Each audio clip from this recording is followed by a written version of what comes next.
Everyone. तो आज हम बात करेंगे कि क्या बेस्ट है हेयर लॉस के लिए, दवाइयाँ या फिर हेयर ट्रांसप्लांट सर्जरी। दोनों में से कौन सी चीज़ आपके लिए बेटर चॉइस है, उसके बारे में आज के वीडियो में हम बात करने वाले हैं। आज हम बात करेंगे कि हेयर लॉस क्या होता है, क्या क्या उसके रीज़न होते हैं, हेयर लॉस के लिए कौन कौन सी किस किस तरह की मेडिकेशंस यूज़ की जाती है, जैसे फिनास्टेराइड, मिनोक्सिडिल है, उसके बारे में बात करेंगे। हेयर ट्रांसप्लांट जो ट्रीटमेंट है वो क्या होता है, कैसे किया जाता है, एफयूई क्या है, एफयूटी क्या है, कहाँ आपको कैसे कौन से एरिया में करवा, कुछ ना कुछ उसके बारे में डिटेल में हम बात करेंगे।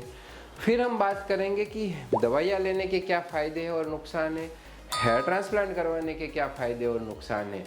फिर हम ये बात करेंगे कि किसको दवाइयाँ लेनी चाहिए, हम ये बात करेंगे कि किसको हेयर ट्रांसप्लांट करवाना चाहिए, और हम ये भी बात करेंगे कि किसको दोनों चीज़ करनी चाहिए।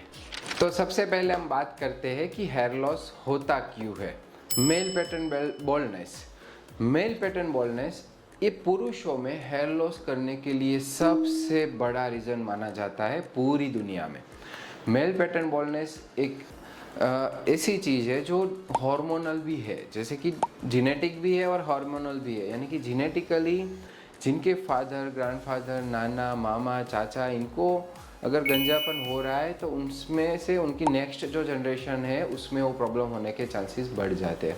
हार्मोनल इसलिए कि आपके बॉडी में जो टेस्टोस्टेरोन हार्मोन होता है उसमें से एक हार्मोन बनता है डीएचटी हार्मोन, और ये जो डीएचटी हार्मोन है वो आपके हेयर के रूट को जो ब्लड मिल रहा होता है वहाँ पर कुछ ना कुछ बाधा डालता है, जिसकी वजह से वो ब्लड अच्छे से वो रूट तक नहीं पहुँच पाता और बाल तक नहीं पहुँच पाता, और वो आपका बाल है वो पतला होके वहाँ से चला जाता है। यानी कि हार्मोनल रीजंस होते हैं जिसकी वजह से आपको हेयर लॉस होता है।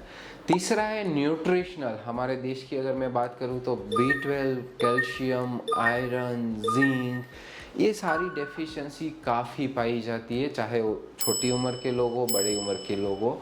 और इसी सिचुएशन में न्यूट्रिशनल डेफिशिएंसी की वजह से आपका जो हेयर है वो हेयर उसमें से फॉल होना शुरू हो जाता है। फिर होता है स्ट्रेस, यानी कि टेंशन। अब टेंशन के दो तरीके होते हैं। स्ट्रेस आपके बॉडी के ऊपर दो तरीके से आ सकता है, मेंटली और फिजिकली। मेंटल स्ट्रेस यानी कि आपकी एग्ज़ाम में आपको बड़ा टेंशन हो गया, या फिर जॉब के रिलेटेड या फाइनेंशियली कोई भी किसी भी चीज़ को लेके आप डिप्रेशन में हो। जब ऐसी चीज़ें होती है तो आपका बॉडी रिएक्ट करता है, उसकी वजह से हेयर फॉल होता है। फिजिकल स्ट्रेस की अगर मैं बात करूं तो फिजिकल स्ट्रेस में आप ऐसा देख लो कि आपका एक्सीडेंट हो गया, आपको लग गया अचानक से, तो उसके बाद आपको हेयर फॉल होना शुरू हो जाता है। आप जिम करते हो, एक्सरसाइज करते हो, प्रॉपर न्यूट्रिशन नहीं ले रहे हो, तो एक तरह का फिजिकल स्ट्रेस आपके बॉडी के ऊपर आता है, उसकी वजह से जो आपको है हेयर लॉस। डिलीवरी के बाद, फीमेल्स में डिलीवरी के बाद बहुत ही कॉमन होता है कि अचानक से बहुत सारे जो उनके हेयर है वो गिरना शुरू हो जाते हैं। कुछ कुछ मेडिकेशंस और ट्रीटमेंट भी आपको पता होगा कि जैसे कि कैंसर के बाद जो कीमोथेरापी की जाती है उसके बाद आपको हेयर फॉल होता है।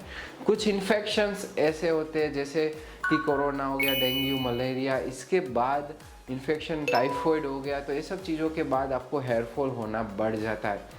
कुछ बीमारियां ऐसी होती है जैसे कि थायराइड के जिनको लंबे टाइम से थायराइड है, डायबिटीज़ है, लॉन्ग टाइम से मेडिकेशन ले रहे हैं, तो उनको भी हेयर फॉल होने के चांसेस रहते।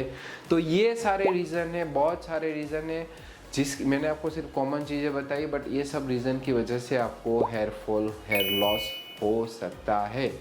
और मेन आपके डॉक्टर का काम यही है कि इसमें से कौन से रीज़न की वजह से आपको हेयर फॉल हो रहा है वो आइडेंटिफाई करना, और अकॉर्डिंगली आपको गाइड करना कि आपको किस ट्रीटमेंट की ज़रूरत है। तो आइए अब हम बात करते हैं मेडिकेशंस के बारे में, कि अगर आपको हेयर फॉल हो रहा है, हेयर लॉस हो रहा है, तो किस तरह की मेडिकेशंस है वो यूज़ की जाती है आपकी जो प्रॉब्लम है उसको सॉल्व करने के लिए। लेकिन ये बताओ, उससे पहले मैं आपको एक चीज़ बताना चाहता हूँ कि जो भी इंफॉर्मेशन मेडिसिन के बारे में मैं आपको दे रहा हूँ वो सिर्फ और सिर्फ इंफॉर्मेशन के पर्पज़ से है। आपको कोई भी दवाई बिना डॉक्टर की एडवाइस से लेनी नहीं है, क्योंकि जो दवाइयाँ है वो डबल एज स्वॉर्ड की तरह काम करती है। अगर आप उसको अच्छे से लोगे तो वो आपके डिजीज़ को काटेगी, अगर गलत तरीके से लोगे तो डिजीज़ को तो नहीं काटेगी लेकिन आपको साइड इफ़ेक्ट डेफिनेटली करेगी। तो आपको बिना डॉक्टर के एडवाइस से ये काम नहीं करना है। अगर आप ये वीडियो मेरी पहली बार देख रहे हो तो मैं हूँ doctor Vivek Galani, chief hair transplant surgeon at RQC hair transplant clinic, Surat, India. After doing thousands of hair transplant and implanting more than a millions of hair follicle, आज मैं एक बहुत ही इम्पोर्टेंट टॉपिक लेके आया हूँ जहाँ पर लोग काफ़ी टाइम पे कंफ्यूज होते हैं कि मुझे गंजापन हो गया या मुझे हेयर फॉल हो रहा है, हेयर लॉस हो रहा है, तो मैं दवाई लूँ या ट्रांसप्लांट कराऊँ। तो ये कन्फ्यूजन को ही आज मैं दूर करने वाला हूँ। तो आइए हम बात करते हैं कि कौन कौन सी ऐसी मेडिकेशंस है जो आपको हेल्प करती है जब आपको हेयर फॉल या हेयर लॉस हो रहा हो। तो जो बहुत कॉमन यूज़ की जा रही है, सारे इंटरनेट पे आपको मिलेगा, यूट्यूब पे मिलेगा, बहुत सारा मिलेगा, वो है मिनोक्सिडिल। तो मिनोक्सिडिल जो लोशन होता है वो करता है आपकी जो ब्लड सर्कुलेशन बढ़ाता है आपके हेयर के रूट की तरफ, और इसकी वजह से आपका हेयर को ब्लड नहीं मिल रहा था उसको मिलना शुरू होता है, तो आपके हेयर की जो थिकनेस है वो बढ़ना शुरू हो जाती है। मिनोक्सिडिल जो लोशन होता है वो काफ़ी सारी अलग अलग स्ट्रेंथ में आता है, अलग अलग कॉम्बिनेशंस में आता है। तो ये चीज़ आपको बिल्कुल डॉक्टर को पूछ के यूज़ करनी है। क्यों, मैं आपको बताता हूँ कि ये सब दवाइयाँ जैसे जैसे आप यूज़ करोगे कुछ टाइम ऐसा आएगा कि उसका रिजल्ट, मतलब उसका जो बेनिफिट है वो आपको मिलना बंद हो जाएगा। फिर आप उसके ऊपर वाला पावर यूज़ करोगे, उसके ऊपर वाला करोगे, उसके ऊपर वाला करोगे, और एक दिन ऐसा आएगा कि आपके पास लगाने के लिए कुछ होगा ही नहीं। तो आपके पास सिर्फ देखने का ही रास्ता रहेगा जो आपका हेयर फॉल या हेयर लॉस हो रहा है मेल पैटर्न बॉल्डनेस में। तो यहाँ पर बहुत ही इम्पोर्टेंट है कि आप हर एक मेडिकेशन को स्मार्टली यूज़ करो, डॉक्टर को पूछ के, इसमें आपका ही बेनिफिट है। दूसरा है फिनास्टेराइड, जो DHT ब्लॉकर है, जिसको मेल पैटर्न बॉल्डनेस में काफ़ी यूज़ किया जाता है, और जिसके साइड इफ़ेक्ट से पूरा इंटरनेट में बहुत सारे आपको वीडियोस भी मिल जाएंगे जो आप काफ़ी मोस्ट ऑफ द टाइम वो मिसगाइडिंग होते हैं, मिसलीडिंग होते हैं। जो फिनास्टेराइड टैबलेट है बहुत ही पॉपुलर है मेल पैटर्न बॉल्डनेस में, और इसका काम है DHT हार्मोन को ब्लॉक करना।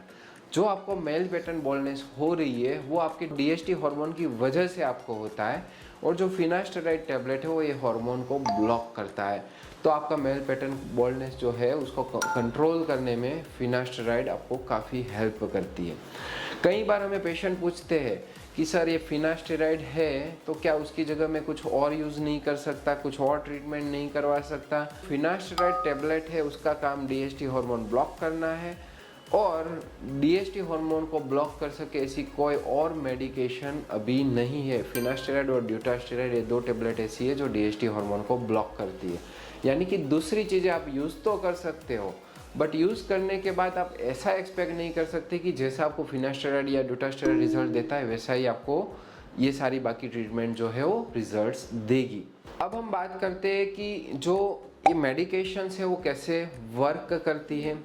तो मेडिकेशन क्या करती है कि जो आपको हेयर फॉल हो रहा है उसको स्लो करते हैं, जो फास्टर हेयर फॉल हो रहा होता है उसको स्लो करता है, हेयर ग्रोथ को प्रमोट करती है, जैसे रूट एक्टिव है, इनएक्टिव है, डॉर्मेंट है तो उसको धक्का मार के वो बड़ा करेगी, और थिन है आपके जो हेयर तो उसको थिकनेस बढ़ाने में आपका जो है वो हेल्प करती है। तो मेडिसिन का मेन जो बेनिफिट है वो तभी आपको मिलता है जब आपकी स्किन में हेयर के रूट है। अगर आपकी स्किन फ्लैट हो गई है, शाइनी हो गई है, कुछ नहीं है उधर, तो ऐसी सिचुएशन में कोई भी मेडिकेशंस वहाँ पर वर्क करने वाली नहीं है। अब जब आप मेडिकेशन को स्टॉप करोगे तो क्या होगा।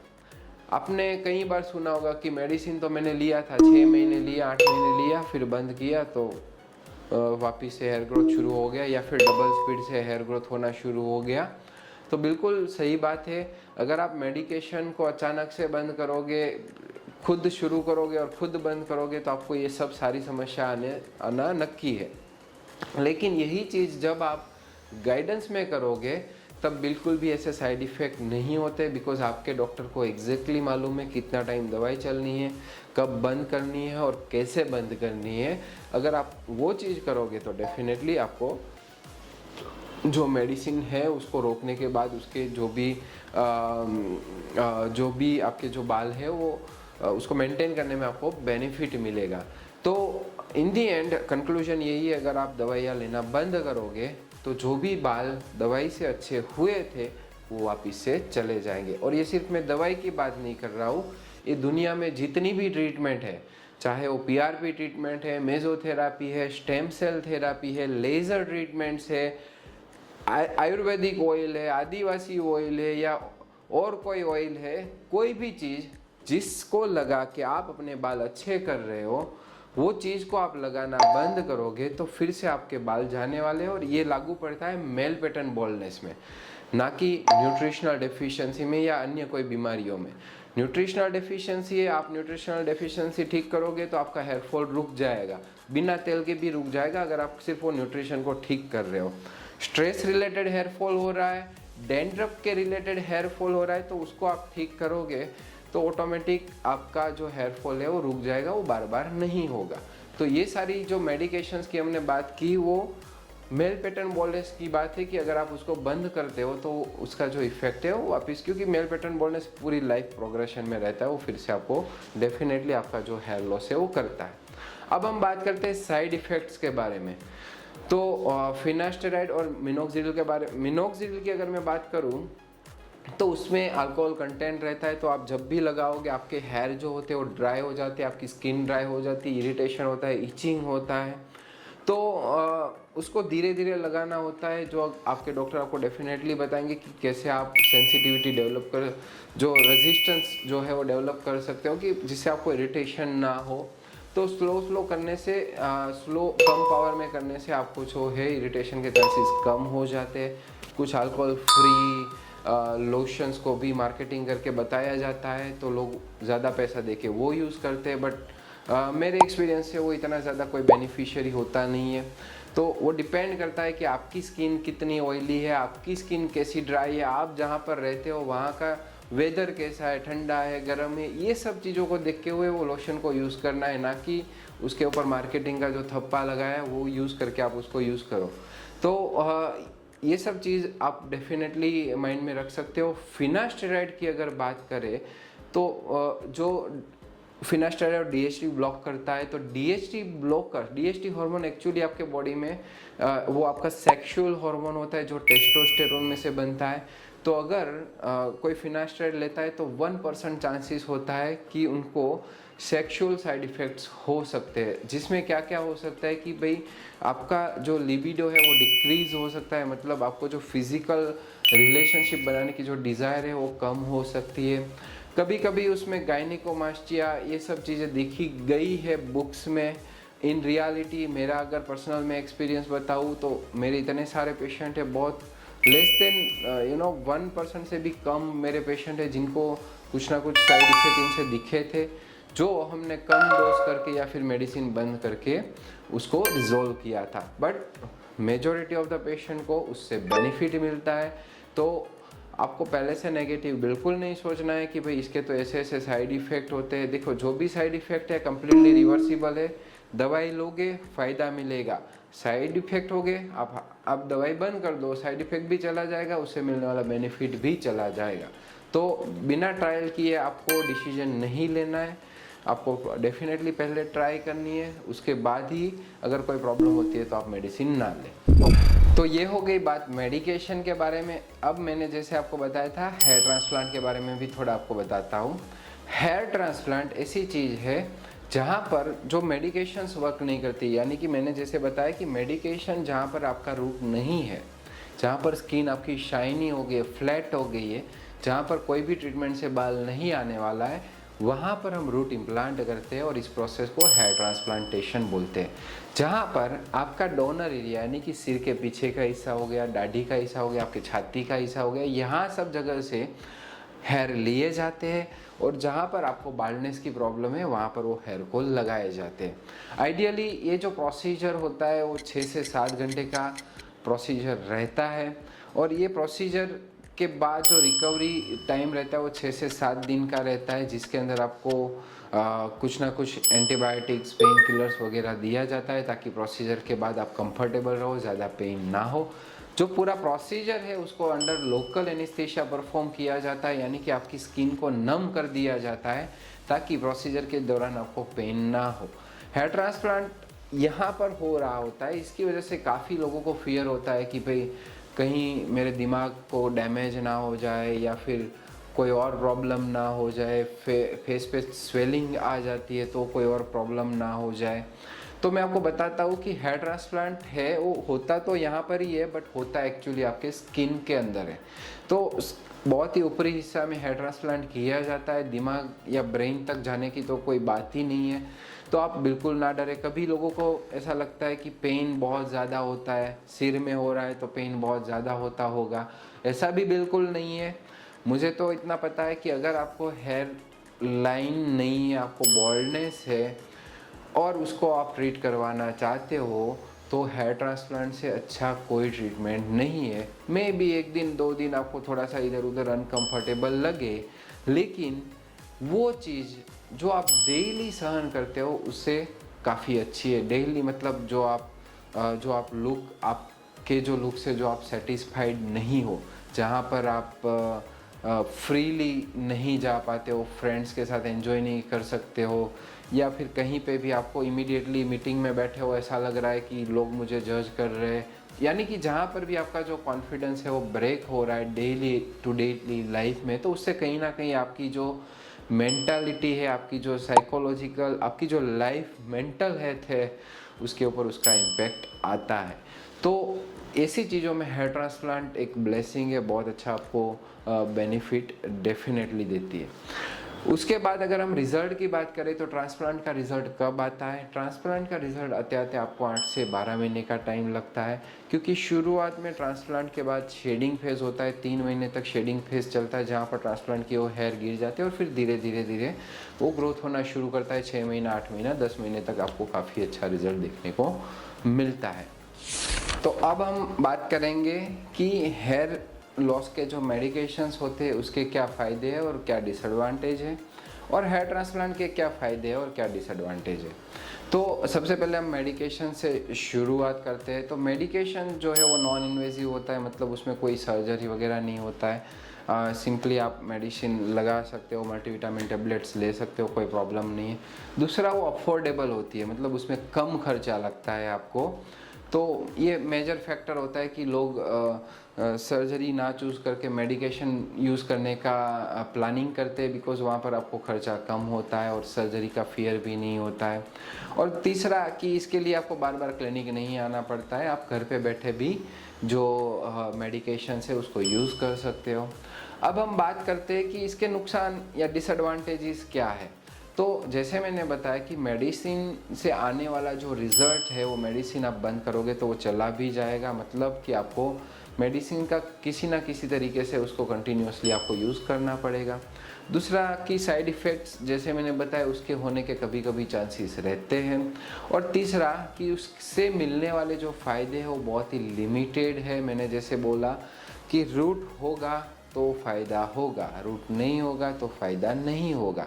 तो अगर आप टकले या गंजे पूरी तरह से हो गए हो तो वहाँ पर मेडिसिन आपको फ़ायदा नहीं देने वाली है। अब हम बात करते हैं कि हेयर ट्रांसप्लांट के क्या फ़ायदे हैं और क्या नुकसान है। तो हेयर ट्रांसप्लांट का जो सबसे बड़ा बेनिफिट है वो आपको एक ऐसा रिज़ल्ट देता है जो कभी मेडिकेशन या पीआरपी या और कोई ट्रीटमेंट आपको नहीं दे सकती, और ये रिज़ल्ट लॉन्ग टर्म होता है। दूसरी चीज़ कि जब आपको क्लियरली बाल्डनेस हो गई है, कंप्लीट बाल्डनेस हो गई है, वहाँ पर भी ये जो ट्रीटमेंट है वो आपको काफ़ी हेल्प करती है। जैसे ग्रेड 4 हो गया, ग्रेड 5 हो गया, ग्रेड 6 हो गया। दूसरा, आपने अगर ट्रांसप्लांट करवाया है तो वो जो ट्रांसप्लांट में जो बाल लगे हैं वो बालों के लिए आपको बहुत ज़्यादा कुछ मेंटेनेंस करने की या दवाइयाँ लेने की या और कुछ करने की ज़रूरत नहीं होती है। जो आपके बाल पीछे से जैसे वो उनकी लाइफ अच्छी होती है, वो उनकी लाइफ हेल्दी होती है और उनको कोई मेडिकेशन की ज़रूरत नहीं होती है, उसी तरह यहाँ से लेके यहाँ रखे हुए बाल जो ट्रांसप्लांट में हम करते हैं वहाँ पर भी उनको मेंटेनेंस की ज़रूरत नहीं होती है। अगर हम इसके डिसएडवांटेजेस की बात करें कि हेयर ट्रांसप्लांट के क्या क्या डिसएडवांटेजेस होते हैं, तो सबसे पहले ये है कि ये सर्जिकल प्रोसीजर है, तो इसमें थोड़ा डाउन पीरियड होता है, मतलब रिकवरी पीरियड लगता है। 1 से 2 दिन आपको थोड़ा सा रेस्ट करना पड़ेगा और उसके बाद आप अपना रूटीन जो वर्क है वो कर सकते हो। दूसरी चीज़ कि आपको पहले ज़्यादा खर्चा लग जाएगा। मेडिसिन में आपको मंथली खर्चा लगता है, जबकि सर्जिकल प्रोसीजर में पहले एक साथ आपको ज़्यादा खर्चा लग जाता है। तो जो हायर कॉस्ट रहती है अपफ्रंट, मतलब पहले आपको देनी पड़ती है। तीसरा है कि कभी कभी इसमें कुछ ना कुछ कॉम्प्लिकेशन या इन्फेक्शन होने के चांसेस रहते हैं। कभी कभी टेम्पररी, मान लो कि स्वेलिंग हो गया, रेडनेस हो गया, इरिटेशन हो रहा है, छोटा मोटा पेन हो रहा है, तो ये सब चीज़ें थोड़ी सी आपको, अगर डॉक्टर जो गाइड कर रहे हो आप अच्छे से उसको फॉलो करोगे, अच्छे से केयर करोगे, तो ये सब चीज़ों को बहुत मिनिमाइज़ किया जा सकता है। अगर स्वेलिंग की मैं पर्टिकुलर बात करूँ तो मे बी 1-2 साल से मैंने खुद हमारे पेशेंट जो है उसमें स्वेलिंग नहीं दिखा है, बिकॉज ऑफ गुड टेक्नोलॉजीज़। कैसे हम लोकल एनेस्थीसिया यूज़ करते हैं, कैसे हमारे पेशेंट केयर करते हैं, कैसे वो इंस्ट्रक्शंस फॉलो करते हैं, ये सब चीज़ों को देखते हुए हमने बहुत ही ऑलमोस्ट नहींवत के बराबर हमने जो स्वेलिंग है वो देखी। आज हम ये भी बात करेंगे कि मेडिकेशन में कितना खर्चा लगता है और हेयर ट्रांसप्लांट में कितना खर्चा लगता है, दोनों की कॉस्ट को कंपेयर भी करेंगे। तो आइए आप जानते हैं कि मेडिकेशन में कितना खर्चा लगेगा और हेयर ट्रांसप्लांट में कितना खर्चा लगता है। अगर मैं मेडिकेशंस की बात करूं, जैसे कि मिनोक्सिडिल हो गए, मल्टीविटामिन टेबलेट्स हो गई, फिनास्टेराइड टेबलेट्स हो गई, शैम्पूज हो गए, ये सब चीज़ें आप देखोगे तो इसका जो खर्चा रहता है अप्रोक्सीमेटली 2025 और 3000 तक का रहता है पर मंथ, डिपेंडिंग ऑन आप कौन से सिटी में हो, कैसे क्लिनिक में हो, ये सब चीज़ों को देखते हुए आपको वहाँ पर खर्चा लग सकता है। इन दी एंड चाहे आप मेडिकेशन, चलो हम ऐसा भी गिन के चलते कि भाई 2500 रुपये मुझे खर्चा लगेगा 1 महीने की मेडिकेशन का, तो आप 12 महीने भी अगर मेडिकेशन लेते हो तो वो खर्चा आपका 30,000 तक जाता है। सिर्फ इसमें प्रॉब्लम ये होता है कि जब आप मेडिकेशन बंद करोगे तो वो रिवर्स होना शुरू हो जाता है। तो ये जो कॉस्ट है वो छोटा छोटा है, but in the and cumulatively वो काफ़ी ज़्यादा हो जाता है। छोटा छोटा है इसलिए आपको ज़्यादा समझ में नहीं आता है, बट खर्चा तो वही होता है। सेकेंड थिंग कि जो हेयर ट्रांसप्लांट का जो कॉस्ट है वो कितना होता है, तो अगर मैं हमारे देश की बात करूं तो ये जो एवरेज है, ये जो रेंज है हेयर ट्रांसप्लांट के खर्चे की, वो 50,000 से लेके 13 से 15 लाख तक जाती है, जिसको मैं जानता हूँ। अगर इससे ज़्यादा जाती है तो वो मुझे नहीं मालूम है, लेकिन इससे कम जाती है वो मुझे मालूम है। 50,000 से नीचे भी 40-30 हज़ार में भी आपको मिल जाएगा कहीं ना कहीं हेयर ट्रांसप्लांट। तो उसके बारे में हम कभी बात करेंगे कि भाई ये 30,000 वाला हेयर ट्रांसप्लांट क्या होता है, कैसे होता है, कौन करता है, क्यों वो 30,000 में एक्चुअली में होता है। बट आपको कमेंट करना पड़ेगा अगर आप जानना चाहते हो कि क्यों वो 30,000 में होता है और क्यों बाकी डॉक्टर 1 लाख और 2 लाख या 5 लाख लेते हैं। तो अगर आप कमेंट करोगे तो मैं आपके साथ वो शेयर करूँगा। तो depending on the clinic city, कि आप सूरत में हो, मुंबई में हो, दिल्ली में हो, बेंगलोर में हो, हैदराबाद में हो, डिपेंडिंग कि कहाँ पर आप हो, उस हिसाब से आपको हेयर ट्रांसप्लांट का खर्चा लग सकता है।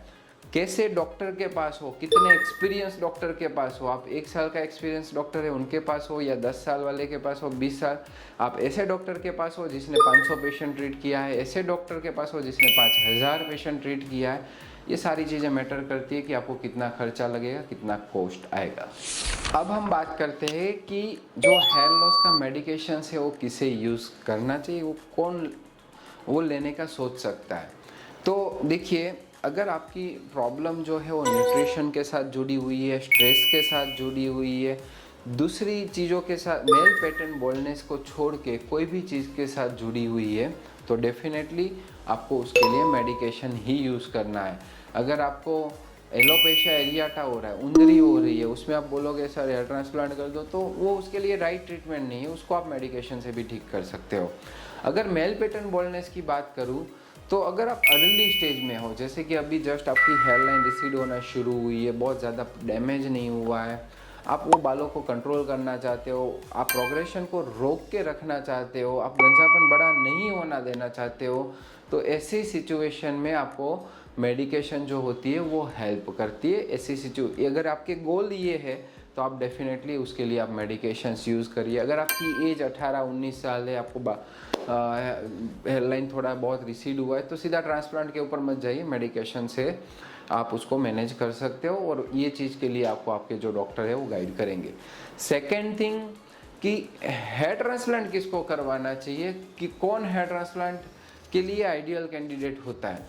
तो सिंपल सी चीज़ है, जिसको मेडिकेशन जिसके ऊपर वर्क नहीं करेगी उसको हेयर ट्रांसप्लांट के लिए जाना पड़ेगा। और स्पेसिफिकली हम बात करें तो मेल पैटर्न बाल्डनेस में, बाकी बीमारियों के लिए हेयर ट्रांसप्लांट नहीं है। अगर किसी को ट्रॉमा हुआ है, एक्सीडेंट स्कार हो गया है या फिर एक्सीडेंटली कुछ हुआ है, तो ऐसी सिचुएशन में भी वो हेयर ट्रांसप्लांट प्लान कर सकते हैं। अगर किसी को बाय बर्थ बड़ा फॉरहेड है, जैसे कुछ फीमेल्स को होता है कि जन्म से ही उनका जो फॉरहेड होता है वो बड़ा होता है, कभी लड़कों को भी हो सकता है, तो अगर वो चाहे तो अपना हेयरलाइन अच्छा करवा सकते हैं, रिजुनेशन करवा सकते हैं, फॉरहेड को नॉर्मल साइज में लेके आ सकते हैं। जिन्होंने 8 महीना 10-12 महीना दवाइयाँ लिया है, 2-3 साल दवाई ली है, पीआरपी करवा ली है, फिर भी वो बॉल्डनेस उसको ठीक नहीं हो रही है, बाल नहीं आ रहे, तो वो लोग भी हेयर ट्रांसप्लांट के लिए प्लान कर सकते हैं। अब किसको हेयर ट्रांसप्लांट भी करवाना चाहिए और किसको दवाई भी लेनी चाहिए, इसके बारे में भी थोड़ी बात कर लेते हैं ताकि आप लोगों को क्लैरिटी आए। मैं आपको एक एग्जांपल के थ्रू बताऊंगा कि मान लो आप ग्रेड 2 में हो, मेल पैटर्न बाल्डनेस के ग्रेड 2 में हो और आपकी उम्र है 24 साल या 25 साल। तो ऐसी जब सिचुएशन होती है तब आपको दोनों चीज़ें यूज़ करनी पड़ती है। क्यों? क्योंकि जो ग्रेड 2 हो गया है, मतलब जो आपकी हेयरलाइन गई है, वहाँ पर तो आप कितनी भी दवाई लोगे बाल नहीं आने वाला है, तो वहाँ पर आपको ट्रांसप्लांट ही करना पड़ेगा। और अगर आप ग्रेड 2 में आपकी हेयरलाइन के ऊपर ट्रांसप्लांट करवा रहे हो, तो वो करने से आपके पीछे के बाल नहीं बचने वाले। अगर आप उसकी केयर नहीं करोगे तो 3, 4, 5, 6, 7 में जाने वाले हो, और उस चीज़ को रोकने के लिए आपको दवाई लेना ज़रूरी होता है। तो ऐसी जब सिचुएशन होती है जहाँ पर आपको पूरी बाल्डनेस भी नहीं हुई है और पूरे बाल भी नहीं है, तो ऐसी दोनों सिचुएशन में आपको दोनों चीज़ों की ज़रूरत पड़ सकती है। हमें कई बार ऐसे मिसगाइडेड पेशेंट मिलते हैं जिनका हेयर ट्रांसप्लांट करने के लिए उनको मिसगाइड किया जाता है कि आप हमारे यहाँ हेयर ट्रांसप्लांट करवाइए, आपको बिल्कुल दवाई नहीं लेनी पड़ेगी। तो मेरा मानना ऐसा है कि जो साइंस है वो सबके लिए एक है, चाहे उनका ये जगह हो, वो जगह हो, ये डॉक्टर हो, वो डॉक्टर हो, ये पेशेंट हो, वो पेशेंट हो। विज्ञान होता है, वो सबके लिए सेम होता है। विज्ञान अगर ऐसा बोलता है कि कोई ग्रेड 1 से 2, 3, 4, 5, 6, 7 तक जा सकता है, तो वो जा सकता है। तो ये चीज़ें चेंज नहीं होती है। तो जो आपके क्वालिफाइड डॉक्टर्स है, जो आपको जैसे गाइड करते हैं, वो चीज़ आपको दिमाग में रखनी है और उसी तरह से आपको अपना ट्रीटमेंट प्लान करना है। अगर आप ग्रेड 2 में हो, ग्रेड 3 में हो, ग्रेड 4 में हो और आपकी एज लेस देन 40 ईयर्स है, तो आपकी पैटर्न बाल्डनेस प्रोग्रेस कर सकती है और ऐसी सिचुएशन में आपको मेडिकेशन लेना ज़रूरी है। अगर आपकी एज 40 से ज़्यादा है, 40 से ज़्यादा, तो मे भी पॉसिबिलिटी है कि आपकी पैटर्न बाल्डनेस अब इतनी प्रोग्रेस ना करे जितनी यंग एज में कर रही है। सो यंगस्टर्स जो है 20 से लेके 40 के बीच में, इनको हेयर ट्रांसप्लांट और मेडिकेशन दोनों की ज़्यादातर टाइम ज़रूरत पड़ सकती है। अब मैं एक सबसे इम्पोर्टेंट चीज़ आपके साथ शेयर करना चाहता हूँ। अगर आप वीडियो यहाँ तक देख रहे हो तो अगली 2 मिनट भी मेरी बात डेफिनेटली आप सुनिए। काफ़ी सारे लोग होते हैं जिनको ये प्रॉब्लम हो रही है, इसीलिए ये वीडियो यूट्यूब में देखते हैं। तो कुछ लोग यूट्यूब में देख के उसका ट्रीटमेंट शुरू कर देते हैं, कोई गूगल में आर्टिकल पढ़ के शुरू कर देते हैं, कोई फ्रेंड बोलता है वो चीज़ को शुरू कर देते हैं, कोई बाजू वाला बोलता है वो चीज़ को शुरू कर देते हैं। और ये चीज़ें करने में आप अपना प्रीशियस जो टाइम है, जो एक विंडो है, उसको लूज़ कर रहे हो। मतलब कि अगर लेट हो गए तो आपका वो खर्चा तो हो ही गया, जो जाना था वो पानी में बह ही जाएगा, लेकिन जो ठीक होना था वो ठीक नहीं हो पाएगा। तो मैं आपको यही चीज़ सजेस्ट करूँगा कि आप गूगल, यूट्यूब को डॉक्टर ना बनाएं, आप एक ह्यूमन बीइंग को अपना डॉक्टर बनाएं ताकि वो आपको अच्छे से हेल्प कर पाए। और इसी चीज़ के लिए मैं आपको हमारे क्लिनिक में 2 ऑप्शंस रहते हैं यूजुअली। पहला ऑप्शन ऐसा है जहाँ पर आप मुझे 1 to 1 मिल सकते हो, पर्सनली मिल सकते हो। एक दिन के अंदर मैं 3 ही पेशेंट को मिलता हूँ, उससे ज़्यादा मैं पेशेंट नहीं देखता हूँ। और अगर आप मुझे मिलना चाहते हो तो वो चार्जेबल रहेगा। अगर आपको चार्ज पे नहीं करना है और अगर आप कहीं दूर रहते हो और आप हमारे क्लिनिक पे नहीं आ सकते हो, आपको सिर्फ ओपिनियन चाहिए, तो इसके लिए भी मैंने व्यवस्था कर रखी है। कई बार ऐसा होता है कि हर एक पेशेंट को मैं ना देख पाऊँ, बट इसका मतलब ये नहीं कि मैं या फिर मेरी टीम आपको गाइड ना करे। और इसीलिए हमने फ्री असेसमेंट रखा है, जहाँ पर आप मेरे जो असिस्टेंट डॉक्टर्स हैं, मेरी जो टीम है, मेरे जो एक्सपर्ट्स हैं, उनसे बातचीत कर सकते हो और आप फ्री का गाइडेंस ले सकते हो। और ये गाइडेंस आपको कहीं भी जाके कोई भी प्रॉब्लम है, कोई भी ट्रीटमेंट आप करवा रहे हो, आपको वो बेनिफिट देगा।